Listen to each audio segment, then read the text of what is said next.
घर में कुछ अच्छा और जादूगर मीठा ना बनाए, इट इज इम्पॉसिबल। हमें बहुत खुशी है कि वसुधा हमारे घर का हिस्सा है। न जाने कितनी बार वसुधा ने हमारे परिवार की रक्षा की है, हमारे बेटों की जिंदगी तबाह होने से बचाई है, देव को मेघा से और अवि को करिश्मा से बचाया है। इसीलिए अब हमने एक फैसला लिया है।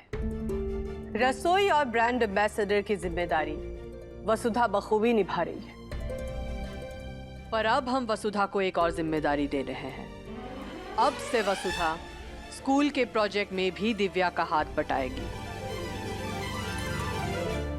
और सिर्फ इतना ही नहीं, वसुधा को और एक खास जिम्मेदारी निभानी है। अब देव की पत्नी वसुधा हरी भली हो, उदयपुर की महारानी कहलवाने वाली चंद्रिका सिंह चौहान की बहू एक नौकरानी होगी। अब आपके गुरूर का क्या भविष्य? सारिका, हमारी बात पूरी करने की इजाजत तुम्हें किसने दी? गलती हो गई भाभी साहब। हमने फैसला किया है कि अब देव की पत्नी ढूंढने की जिम्मेदारी वसुधा की है।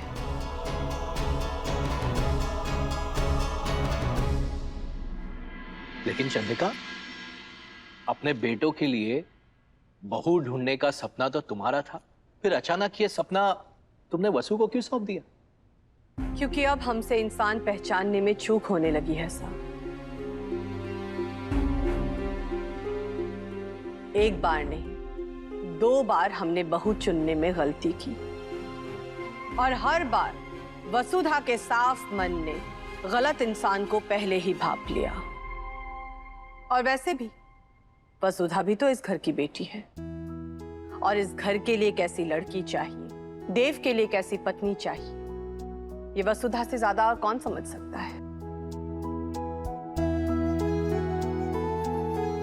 बिल्कुल सही सोचा है तुमने चंद्रिका।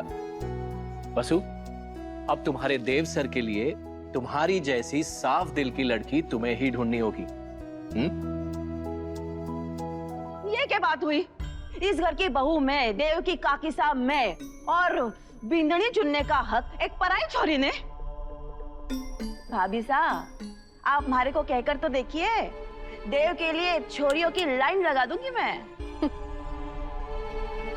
तुम रहने दो, हमें इस घर में और एक सारिका नहीं चाहिए। तो वसुधा, क्या तुम ये जिम्मेदारी निभा पाओगी?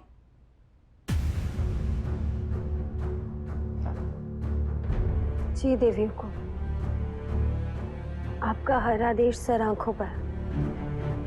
मैं आपके घर की बहू बनने लायक लड़की ढूंढ कर लाऊंगी देव सर के लिए।